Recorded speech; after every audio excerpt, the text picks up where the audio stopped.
All right. We are set to go.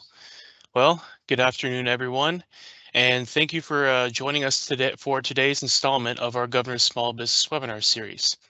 Today's content will be focusing on the processes of business registration and the resources available to entrepreneurs in the process of establishing their business. We'll go ahead and start here in about 1 or 2 minutes, just to give time to have everybody get in, get situated, and whatnot.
All right.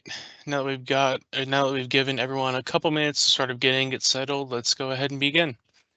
As previously mentioned, this is going to be an hour-long event where we will provide information on business registration and some of the resources available to anyone working through the registration process.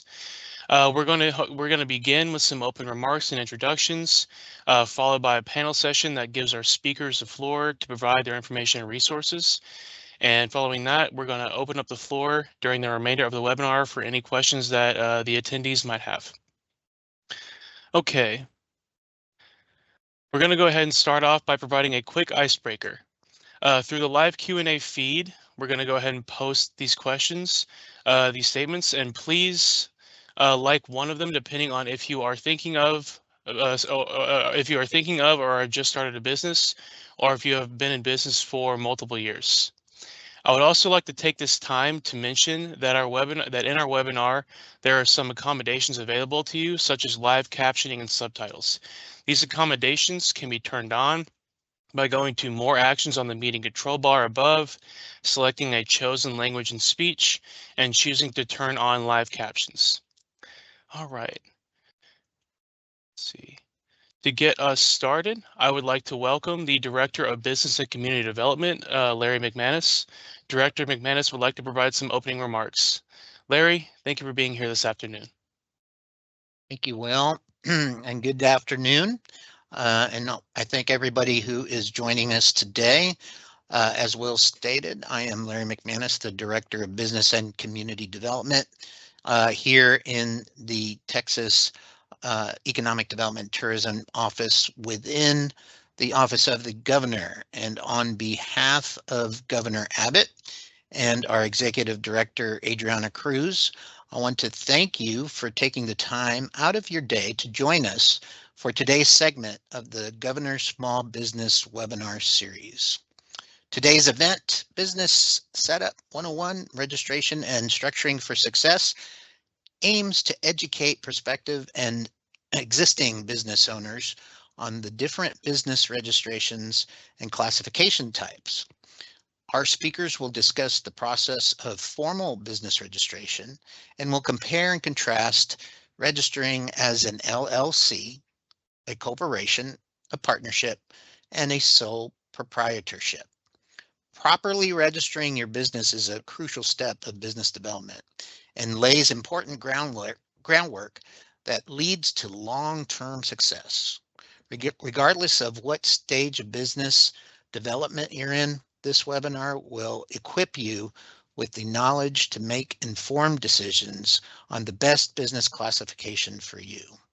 We have a great webinar planned today, and I hope that you all leave with good information to assist you in the pursuit of your business and entrepreneurial dreams. Our office is committed to working with Texas business owners and to ensure that Texas continues to be the top state in the country to start a business. If there's anything we can do to help you continue to do business in the Lone Star State, please do not hesitate to reach out to our office for assistance. All right, Will, I'll send it back to you.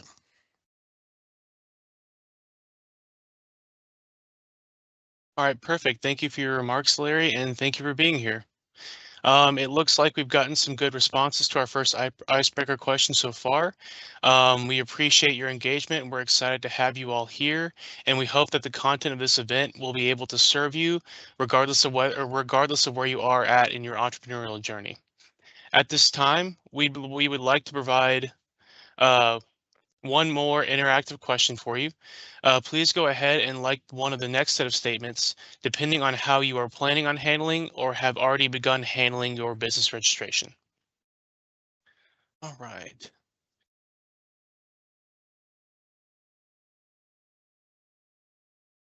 While we are gathering those responses, I would like to take this time to introduce the panelists for today's webinar.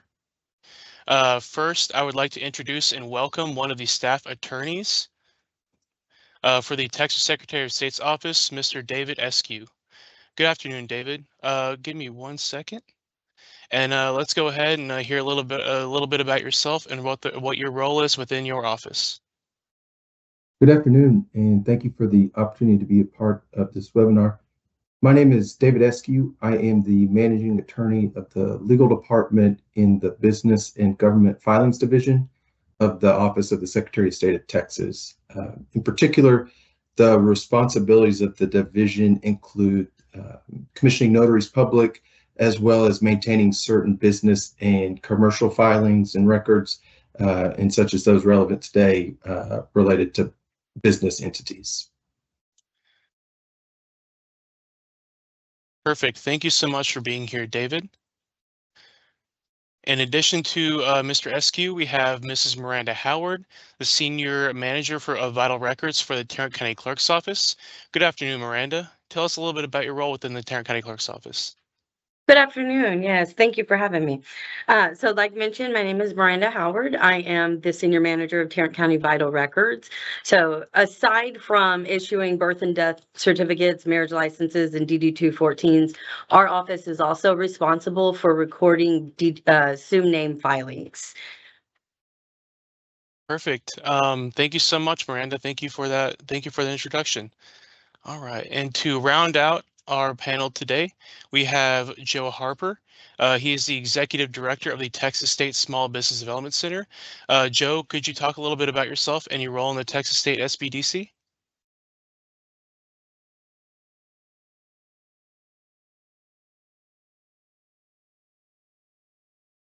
Your mic is on mute. There we go. Yes, so I am a member of 44 SBDC programs throughout the state of Texas. We provide technical assistance to small businesses when anywhere from launching a business, sustaining a business, growing a business, or scaling a business. And I'm happy to be here this morning. Thank you for allowing me the opportunity, or this afternoon, to allow me the opportunity to tell you a little bit about what we do and how we manage to help people in their launch of a business and a business structure.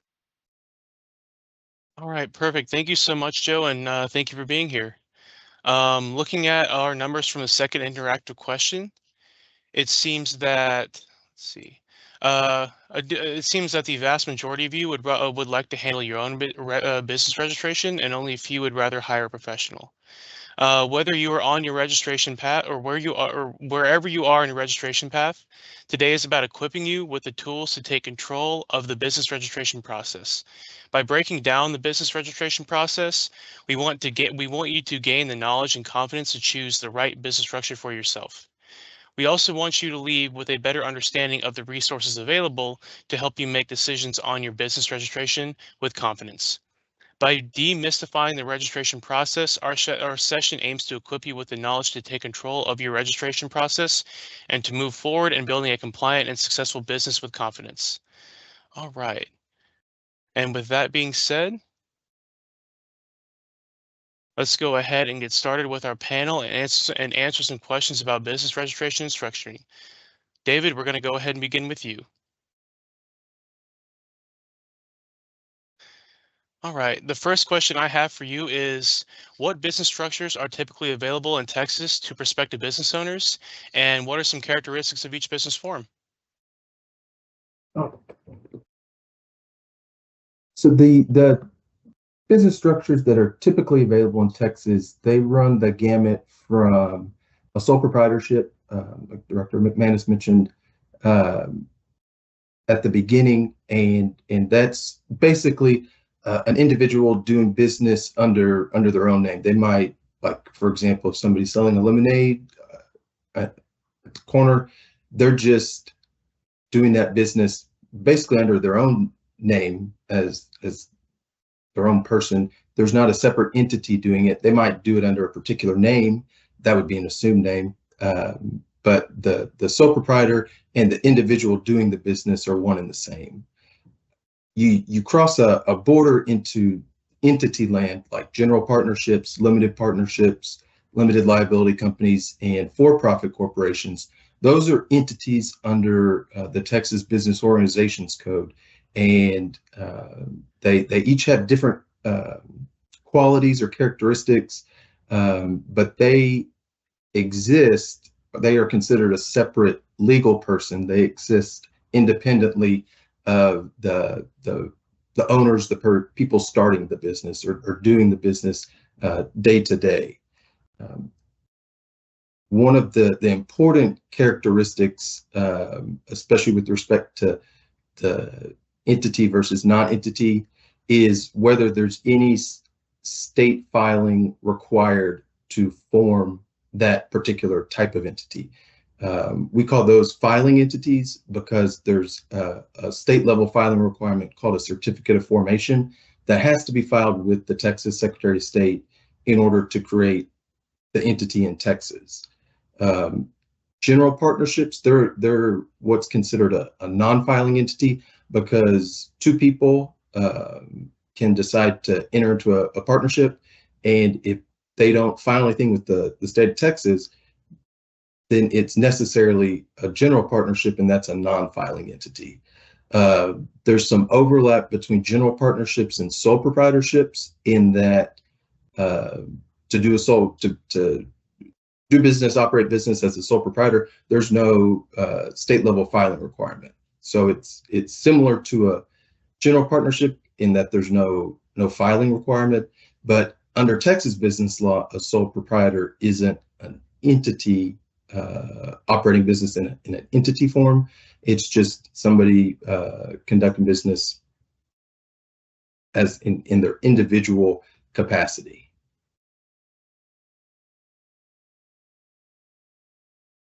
Perfect. Thank you for that information, and thank you for giving us a little bit more info on business structures and the details of each.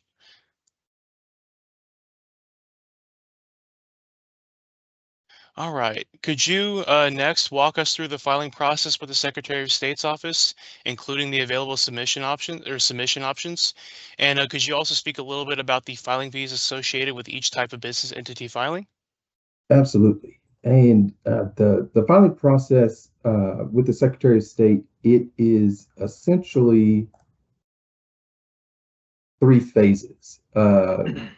One is the actual delivery of the particular type of filing. For example, I mentioned certificates of formation is the document, the filing type to create entities like a limited liability company or LLC, limited partnership, for-profit corporation. Now, each type of filing has specific statutory filing requirements. And regardless of the type of filing, it's going to be the governing code, the governing statute is what's going to establish those. And so once we receive a document, we enter in some high-level information like the submitter name and address, the payment method, the type of filing into our database, and that's called batching. And then the next step is that each and every submission is reviewed by an individual staff member in the Business and Government Filings Division. And they're looking at that submission and comparing it to the minimum statutory filing requirements. And if that document meets the requirements, then our office by law is required to file that. And if it's creating an entity, that will be assigned a file number at a new entry in our database for that particular entity. If the document examiner determines that the submission did not meet those minimum statutory filing requirements, then they will issue a rejection notice to the submitter identifying each and every deficiency in the submission. And in order to ultimately have that document filed, the submitter would need to revise it, address each one of those deficiencies, and then resubmit it. And then the process starts over again to where once it's delivered and then that initial information is entered, then it's reviewed again, and it'll either be filed or rejected. And so that cycle can continue until the document's filed. Now, one of the important parts to remember, especially with respect to filing fees, is like the minimum statutory filing requirements for the document itself,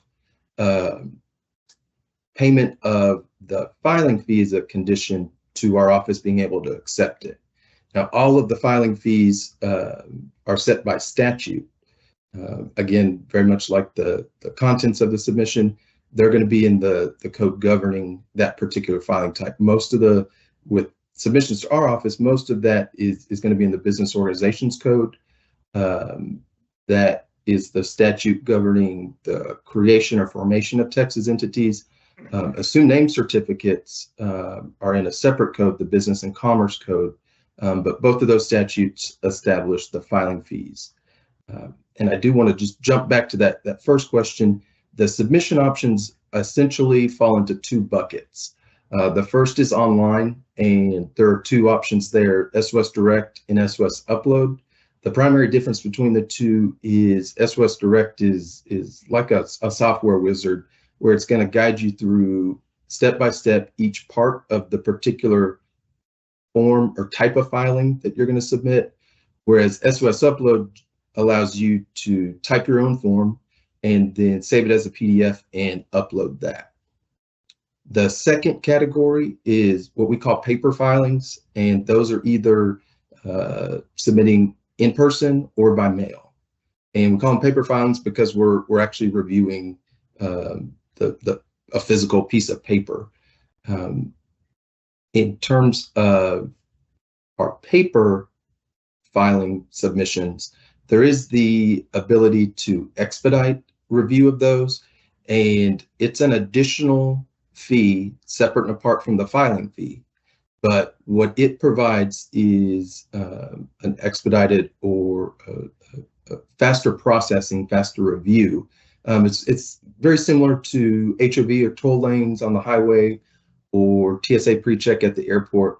You get through it faster, but those underlying legal requirements still apply. So if somebody requested expedited handling, the submission would still have to meet the minimum statutory filing requirements, but that processing, that review is going to happen faster than a submission that didn't request expedited handling. Okay, perfect. Thank you for that information, and thank you for clarifying. The underlying legal requirements still apply regardless. The last question I wanted to ask you. Let's see here. what are some common filing mistakes you see, and how does the Secretary of State's office help submitters avoid these mistakes? Some of the most common filing mistakes the office sees is submitting the incorrect type of filing, or if the submission is incomplete, inconsistent, isn't inapplicable, or it's not something that's filed with our office. If there's including inadvertent or confidential information under other state law, in those situations we have to reject a submission that has confidential information. Submitting the same document by multiple submission methods. That was something we saw somewhat more recent when we were had a little bit of a backlog. But for example, if somebody submitted something by SOS upload and by mail, then that's two submissions of the same document, essentially doubling the work, and sometimes that can cause some wrenches in the gears in terms of processing. Other common filing mistakes are if the filing fees not included, or the incorrect filing fees submitted, or if the submission relates to the wrong entity. And well, certainly Texas is and has been experiencing a population growth. We see that in the number of business entities in our records.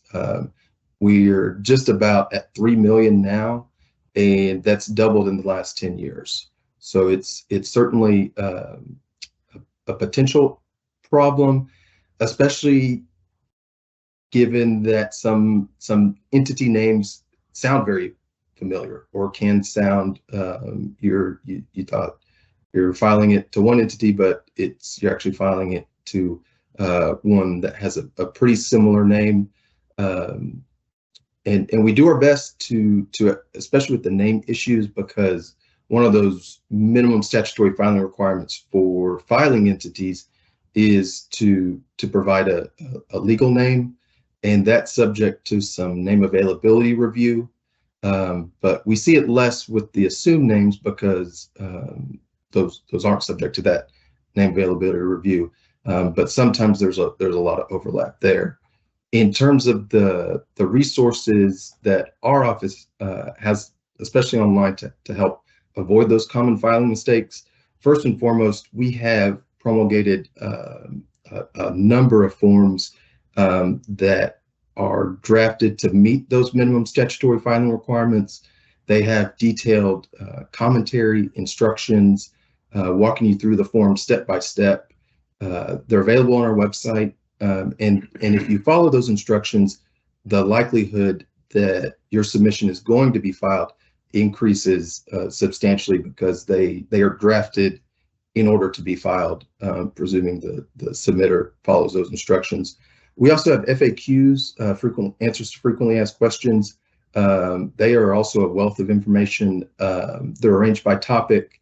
Many of them have statutory citations, legislative changes, contact information for other agencies for additional information, particularly with respect to the franchise taxes for filing entities. That's administered by the separate state agency, the Texas Comptroller of Public Accounts. But in other states, those taxes are also administered by the Secretary of State's office.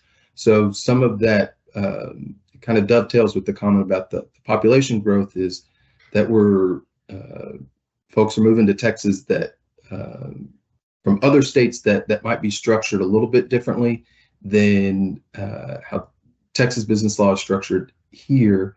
And so being familiar with kind of the flow and the larger scope of things can certainly help, and we do our best to address those in our online FAQs when we can. The last couple of resources, especially with regards to submissions and submitting the correct type of filing. We have an online business filing tracker. It's free. It doesn't require any login. In SOS Direct, that submission method, it also functions as the public's access point for our database, where you can look up entity information. And so between those two, both of which are linked on the homepage to our website, in conjunction with the first two, the FAQs and the the forms, hopefully we'll be able to help you cut down on those common mistakes and have a submission filed the first go around.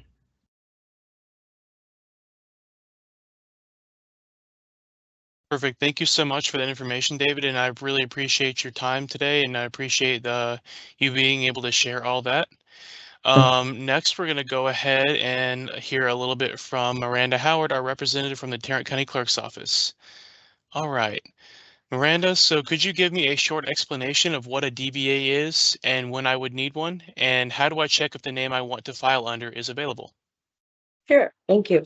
So an assumed name is a public notice that an individual is doing business in the county using a name other than their own legal name.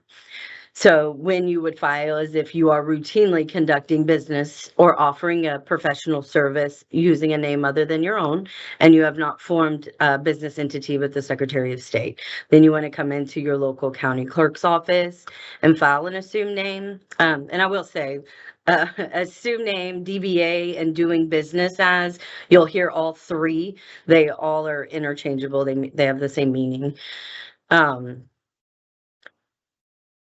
To check to see if the name is available. In Tarrant County, we have a couple options. It's important to note that there's going to be different capabilities across each county in Texas. So you always want to check with your local county clerk's office to see what the options are there. For Tarrant County, we have a couple options. You can go to our website. There's a assumed name search. It's also mobile compatible. We also have 8 locations across the county where we have public browse kiosks set up. You can come into any of our locations and utilize those. Or for a fee, you can have one of our team members search the assumed name for you. When we're talking about searching for assumed names, keep in mind that filing an assumed name does not prevent others from using that business name. But as a business owner, you may want to see if anybody is using that name and maybe tweak yours if you wanted to. So when you are searching, you want to make sure that you are searching all possible variants of that name. An example of that is if you want to file like A and J, you want to search the word and J, A +sign J, the and sign J. There's any variant that you can think of to make sure that you are getting the best possible results. All right, perfect. Thank you for that information. And just so we can confirm here that filing for DBA, that would only apply for your specific county, correct? Yes, that is a good point. That's only gonna apply for the county in which you file in, and that's going to be the same with searching for the assumed names. If you want to file in multiple counties, you can do that. However, you would want to search each county to see what assumed names are filed there. Okay, perfect. Thank you so much for explaining that and kind of giving a little bit more background on the DBA filing process and what it is. Next question I had for you is, how should I prepare and what information do I need to file a DBA? And does my DBA form need to be notarized? All right, all very good questions. So the first step you want to do is conduct your research. You want to ensure that you have all the proper information when you come in to file, and this will help you avoid additional fees later on if you do file incorrectly. Our office is very customer service driven. However, it's important to note that we are not able to provide legal advice or opinions. So it's real important to know how you want to be structured and who you want to have listed as owners before coming into the office. Whenever you do come in to file, you have a couple options. You can come in person. Everybody who will be listed as an owner will need to come in with an acceptable ID, and our team will be able to acknowledge your signatures for you. If you're not able to come into the office, you can get the application notarized. Each owner listed will have to have their signature notarized, and then you can file by mail. Okay, perfect. Thank you for explaining that process a little bit. Just to confirm with you, is this a standard process across the state, or can you not speak on other county clerk's office to determine whether or not that process is the same? I did a little bit of research on our neighboring counties to see what their processes are, and not all, there seems to be minor differences in each county. We all have our own business processes. Um, I would recommend reaching out to your local county clerk and figuring out what fees they may have a fee assessed for acknowledging the signature, as opposed to having brought it in notarized, things like that. So I would definitely just reach out, maybe check their website and see what's available there. Perfect. Thank you so much for providing the information and clarifying that for us. The last question I had for you today was, what does it cost to file a DBA in Texas, and how long is the DBA valid for? Sure. So the filing fee is $24, and then it will be 50 cents for each additional owner. Like I mentioned just a second ago, there are additional fees associated with filing in each county, so be sure to check with your local county. And then in September of 2017, House Bill 1646 went into effect, which allows us to waive the fee for veteran-owned businesses. So if you're a veteran and you want to come in and file your assumed name, you just need to show proof of your veteran status. That could be a DD-214, a VA ID card, or if you have veteran displayed across the top of your driver's license or state ID, we'll be able to waive the fee for you. Assumed names are valid for a period of 10 years. They do not auto renew. So if you are still conducting business after that 10 years, you will want to come in and refile. And then on the flip side of that, if you are no longer conducting business, you can come in and dispose of that assumed name filing. Okay, perfect. Thank you for that information. And for clarification as well, the things like the DBA filing, or how long a DBA is valid for, is that standard across the state of Texas? Yes, that is a statutory requirement. Okay, perfect. All right. Thank you so much, Miranda, and thank you for being here today and being able to speak a little bit on the county clerk's level and about a DBA. All right, Thank you. of course. I'm going to go ahead and make a quick announcement to all of our attendees. Our live Q&A is now going to be open. If you want to watch the feature or published live Q&A feed, you can check if your question has already been asked. You can like any questions that you would like to be answered. And just to inform you all, questions with the most likes will be prioritized. And we are going to go ahead and move on to our last speaker, Joe Harper, and following that, we will have our live Q&A session fully open. All right. Well, good afternoon, Joe. The first thing I wanted to ask you was, can you speak about the support that SBDCs give new entrepreneurs as they progress through the business registration process? Yeah, so our role really is to help them understand the value of each type of registration so that they can make an informed decision. We don't help them necessarily with the legal aspects of it because we can't, just like Miranda, we can't provide any legal opinions. But what we can do is walk them through the opportunities and the challenges, the pros and cons that are related to each one of those opportunities. And then we can talk about what steps they need to take in order to begin the process.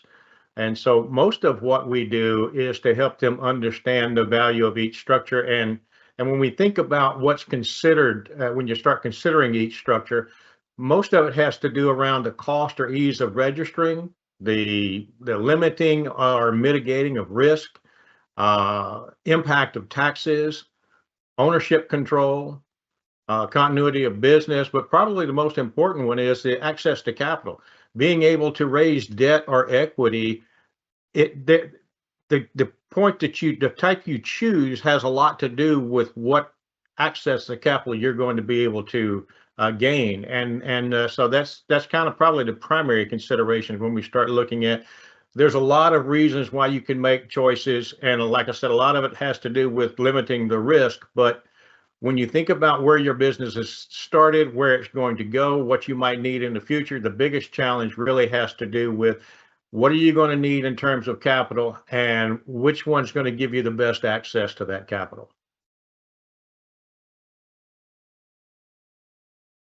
Okay, perfect. Thank you for that information, and thank you for explaining a little bit about the support that you can give entrepreneurs through the business registration process, and also just how resources can vary depending what what business structure that a prospective business owner might be wanting to register for. Mhm. The next question I had for you was, what are the most common challenges you see new business owners face when they are trying to register their business? And how does the SBDC help overcome these challenges? Well, probably the most common is the fact that they sort of get ahead of themselves a little bit. They think that the first place to start is to select the name and register the business, but there's a lot of other things to consider before you go through that. And so what we find is that much what we've already covered, but if you need to think about what your concept, your business concept looks like. Have you validated that business idea?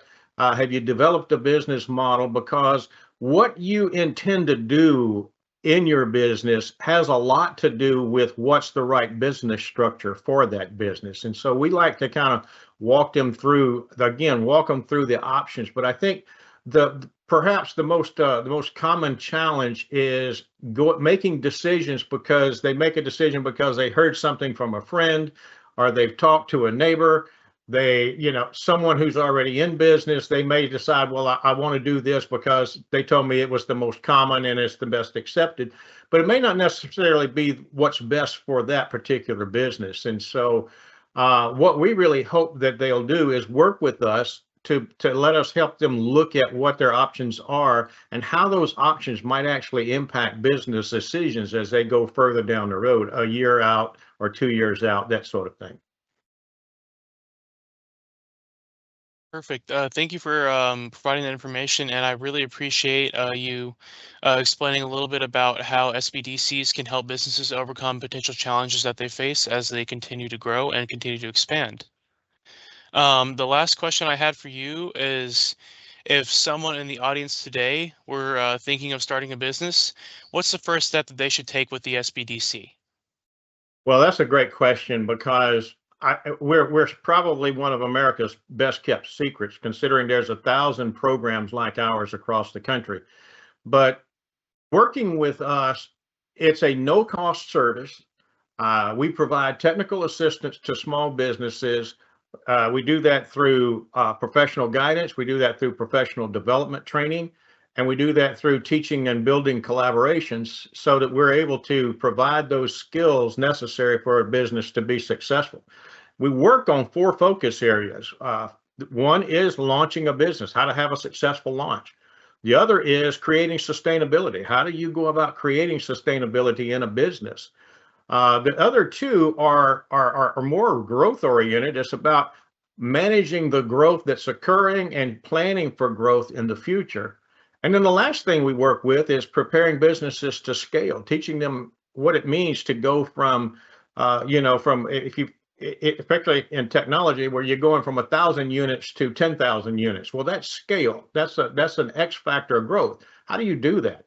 And so our services don't cost you anything, but we do require that you come in ready. You come in prepared for the journey.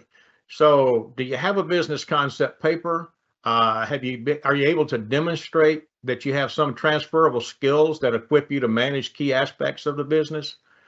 Build a credit position. Do you have a good credit position? And secure equity, adequate equity for the business as you begin to move forward. And that really doesn't matter whether you're in the launch focus or you're at the scale focus. Wherever you are in that growth cycle of business, these are some things that you need to make sure that you stay on top of.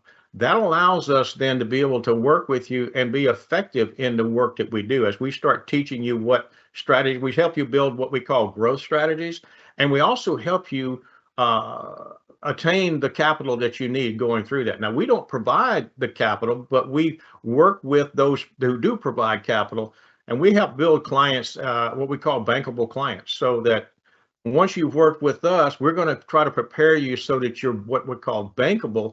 And then when we look at what access to capital looks like for you, we'll be able to connect you to the right resources to help you move forward. So. Perfect. I appreciate your explanation on some of the resources that your SBDC can provide. And I did want to ask you, especially when it comes to a lot of those support resources and potential funding options. Is this something that is that you can speak on specifically for your own SBDC, or is this something that is generally going to be standard across SBDCs all in different parts of the state? It's going to be standard to some degree. Some SBDCs probably have a stronger background in finance.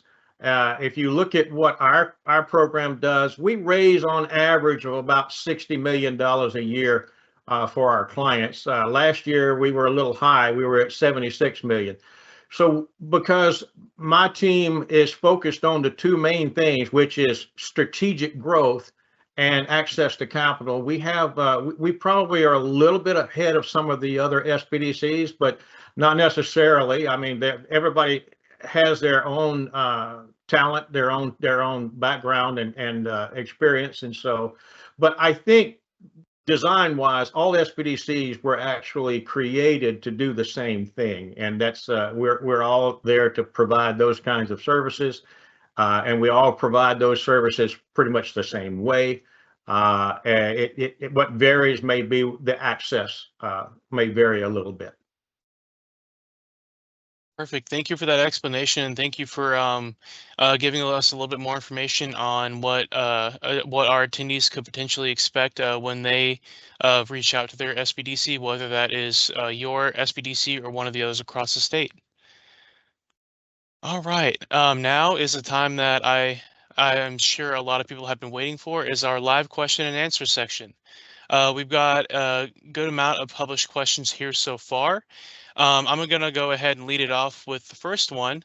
What are some of the pros and cons of each business model? This might be a question that you may be able to answer to some extent. David, if you would go ahead and speak a little bit on that. You were on mute. There we go. Just took a second, I think. The pros and cons, and to one of the points Mr. Harper made, I want to start off by, we're going to go 3 for 3 for the percenters in terms of not having the ability to provide legal advice. Our office, the Secretary of State's office, can only provide legal information. Granted, if you've made the decision to create an entity, specifically a filing entity like a LLC, corporation, limited partnership, one of the common advantages is the liability protection that those entity structures provide to owners. You'll see some parallels between filing entities providing limited or liability protection to owners, whereas the sole proprietor or the general partnership as a non-filing entity, there's no inherent liability protection. And that's a public policy determination by the legislature that's common in practically every U.S. state or other jurisdiction. Is the liability protection comes with a filing component, public filing component. There are certainly myriad other considerations with respect to taxes, formalities of the entity type, and the best course is to consult with a private attorney and a tax advisor as needed for a given situation. With all that, I will say that LLCs are and have been for probably at least the last 10 or 15 years, been the entity of choice in Texas and across the U.S. because there is so much flexibility by the statute, the Business Organizations Code. But really, the disadvantages are going to be in the margins between the filing entity types, but in some situations, depending on the nature of the business, could steer you into one or the other. Okay, perfect. Thank you for explaining that a little bit. And kind of to that same note, there were a couple other questions posed that I think you might be able to address a little bit and more in depth. For one, do you need to DBA if you've already filed with the Secretary of State's office? And also kind of to that same vein, do you need to register a DBA first before you register an LLC? So to Miranda's point earlier, DBA, doing business as, assumed name certificate, those are roughly synonymous terms. The place of filing depends on the type of assumed name registrant. So if you're a filing entity, those are those entities, the Texas entities that can only be created through a filing with the Secretary of State, and you're conducting business under an assumed name. So a name other than the legal name of the entity, then you would have to file your assumed name certificate with the Secretary of State. For non-filing entities and sole proprietors, you file on the county level. And so there's, at one point in time, there was a dual level filing requirement. So an LLC, for example, would have to file both on the state level with the Secretary of State and on the county level wherever they were conducting business. Now it's just, there's that parallel between sole proprietors and non-filing entities filing on the county level, and then filing entities filing on the state level with the Secretary of State. And typically, for the second question, you would not file an assumed name certificate before you form the LLC, because every assumed name certificate for an LLC is going to be entered in the entity's filing history. So if you tried to file an assumed name certificate before you actually formed the LLC or any other filing entity, we would reject it because there's no entity with that name in our records. Okay, perfect. Thank you for explaining a little bit about that, and thank you for giving us more insight into that whole process. I kind of wanted to go over to you a little bit, Miranda, because there were a couple questions here relating specifically to DBAs. The first one that I wanted to ask you was, if a business conducts business all over the state, will they need to get a DBA in each county? And if you register, and if an individual were to register their business as a DBA within the county, but later decided to register as an LLC, would they need to let the county off? Would they need to let the county office know? For sure. Yeah, thank you.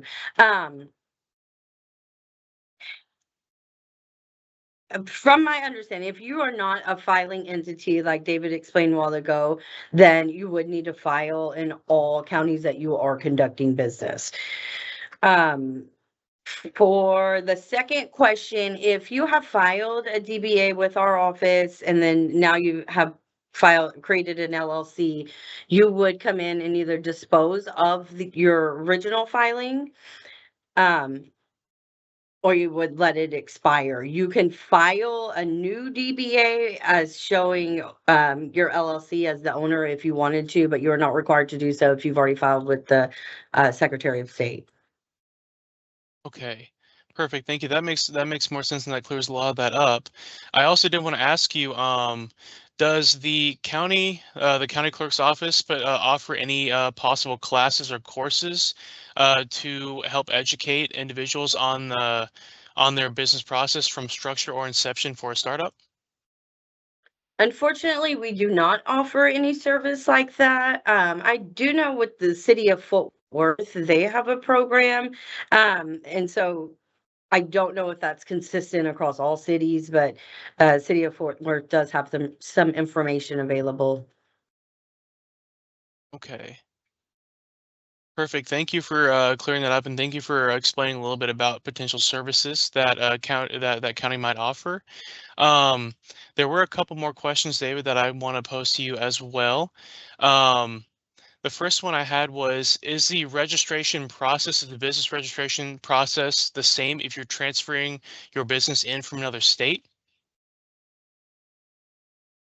Potentially, yes. And this is the question is a great way for me to take a couple steps back and note that registration is a term of art, not only in the broader context of filings with our office, but specifically under the Business Organizations Code it's the type of filing that a foreign or non-Texas entity, the type of filing that that entity submits to our office in order to transact business in Texas. And foreign entity in the Texas business law context is basically one that was formed under the laws of a jurisdiction other than Texas. So Oklahoma LLC is a foreign entity to the same extent as a German equivalent of a corporation. They're all foreign because they weren't formed in Texas. And if they're doing business in Texas, they have to file what's called an application for registration. So I wanted to note that to avoid any potential confusion with registration as it's used in this webinar versus if somebody was using our forms and registration isn't in the certificate of formation form or in the FAQs on our website, just because it's used in a specific and more narrow context there. Now, if let's say, for example, a Florida LLC wants to become a Texas LLC, that's what's called a conversion. And that's one of many ways that the end result can be the entity is now a Texas LLC or a Texas filing entity of a different type. There are certainly other ways to reach that result, whether that's a merger or just ending the existence of that foreign LLC in its home state and starting fresh in Texas. Unfortunately, because the quote unquote best way to do it or the most advantageous way to reach that result for a particular person, that would constitute legal advice. So the Secretary of State's office can't provide a direct answer to any particular situation, but we can give you information about the various ways to do that under Texas business law. It's also important to note that not all jurisdictions permit or allow the same types of transactions that are available in Texas. So a necessary part of that analysis is what options are available in the home state. And certainly it's an opportunity to consult with a private attorney that has familiarity in both Texas and the foreign jurisdiction, because it's very important that whatever transaction you choose, it has to be permitted in both jurisdictions to be effective. Okay, perfect. Thank you for explaining that a little bit. And I also wanted to ask you, so in the event that you have an LLC, could you also have a DBA, or could that LLC also have a DBA? And if so, when completing business contracts and other paperwork, should the owner of said LLC list both the name of the LLC and the name of the DBA?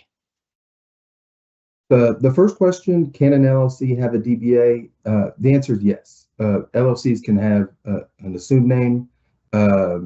And for example, in the certificate of formation, if that LLC's legal or entity name was ABC Capital LLC, if it does business under any name that's different than ABC Capital LLC, that's an assumed name or that's a DBA. So ABC Capital, if that's the name it was doing business under, that would constitute an assumed name. And under the Business and Commerce Code, it would be required to file an assumed name certificate with the Secretary of State. And could you remind me the second question? Yes. So the second question was, if in that case that you were able to have a DBA under an LLC, which you're able to, when completing business contracts and their paperwork, would you have to list the names of both entities? That, for the most part, that question would constitute legal advice. More times than not, contracts typically refer to the parties and reference their legal name. Whether a particular contract references one or the other or both is really just going to depend on the particular circumstances. Including both would by and large seem to have little downside. but it's ultimately going to depend on how the contract is phrased, and whether it should or shouldn't, would defer to a private attorney. Okay, perfect. Thank you for explaining that, and thank you for providing that advice to defer to a private attorney for matters like that. I did want to ask you specifically, Joe. I wanted to ask you if you could discuss the frequency with which new startups select series LLCs as their business structure, and what types of businesses have you seen use LLCs, or have you seen use series LLCs, if so? Well, I think David's already sort of alluded to that. That's the highest, that has the highest percentage of use. Everybody seems to want to go there for the flexibility reasons, but there are some things to consider even with that. I don't know that it really is, you can single it out to any one particular industry. I see a lot of the trade businesses that are LLCs. We see, I think it might be a little bit different when it comes to some of the manufacturing, because they're looking for a different type of protection, and they're looking for a different type of capital. You also find that with technology as well, that it's a little harder to raise certain types of equity with an LLC than it is with some of the other choices. So, but LLC is still probably the biggest, the number one choice and use. And I don't think it ties into any sort of which industry is best. It really has to do with the activity of the business itself. Okay. Perfect. Thank you for explaining that a little bit, and thank you for answering that question in concise and quick detail. Looks like we have time for maybe one or two more questions before we wrap up here. David, I wanted to throw it back to you for the last couple questions. Would you be able to describe any unique filing requirements that series LLCs might have? Yeah, certainly. Series LLC, just for context, they're a relatively recent addition to the capabilities of an LLC. And in terms of entity types, LLCs are the newest kids on the block. Series LLCs are even a newer variation to LLCs overall. And essentially what a series LLC is, in Texas, it's your traditional LLC that has the additional ability, the option to form one of two types of series. And those are called protected series or registered series. And the difference between the two is really primarily that the registered series requires an additional filing with the Secretary of State's office. Series are not separate entities from the parent or primary LLC that created them. They're just able to do a lot of things that entities can do, like sue and be sued, enter contracts, own assets that are separate from other series or from the series LLC. I'll agree that with Joe that their series LLCs can, depending on the situation, can be advantageous for across really any industry or line of business. It really just depends on the particular circumstances of the individual or individuals behind the series LLC. Though the ones that we've seen in the Secretary of State's office a lot of times suggest some relation to the real estate industry, maybe commercial, leaning towards commercial real estate, where they can put each property in a separate series. In terms of filing requirements, the Business Organizations Code does require certain notice language to appear in the entity's certificate of formation, which would be a public record through the Secretary of State's office. There also has to be some limitation in the company agreement, and that's the internal governing document for LLCs. It's the analog to bylaws for a corporation. But I do want to just dovetail in with some of our FAQs. those internal governing documents are not filed with the Secretary of State's office.